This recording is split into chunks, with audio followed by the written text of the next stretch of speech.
رحمان کا انعام ہے حشار، رحمان کا انعام ہے حشار، رحمان کا انعام ہے حشار، رحمان کا انعام ہے حشار۔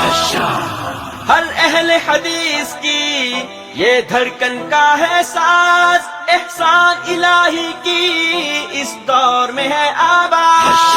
ہر اہل حدیث کی یہ دھڑکن کا ہے ساز، احسان الہی کی اس دور میں ہے آواز۔ خیبر سے لے کر کراچی تک اہل حدیث اس ملک میں اپنی قوت اور طاقت کو منوا چکے، اور حفیظ کے الفاظ میں حفیظ اہل زبان کب مانتے تھے؟ بڑے زوروں سے منوایا گیا، منوایا ہے ہم نے اپنے آپ کو۔ اب دنیا کی کوئی طاقت اس ملک میں اہل حدیث کی قوت اور طاقت سے انکار کرنے کی جرأت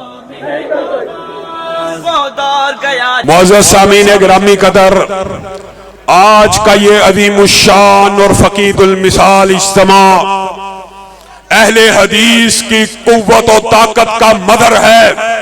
اللہ کے فضل و کرم سے جمعیت اہل حدیث نے وطن عزیز میں اپنی قوت و طاقت کا لوہا منوا لیا ہے، اور یہ اہل حدیث شیر اب جاگ اٹھے ہیں۔ میں ان شیروں کو اس وقت تک اپنی کچھار میں واپس جانے نہیں دوں گا جب تک پاکستان کی فضاؤں میں ختم نبوت کے جھنڈوں کو گاڑ نہیں دیا جاتا، دفاع صحابہ کے پرچم کو لہرا نہیں دیا جاتا۔ احیاء قرآن و سنت کے لیے ہمارا ساتھ دیں، چینل سبسکرائب کر کے ویڈیو شیئر کر دیں۔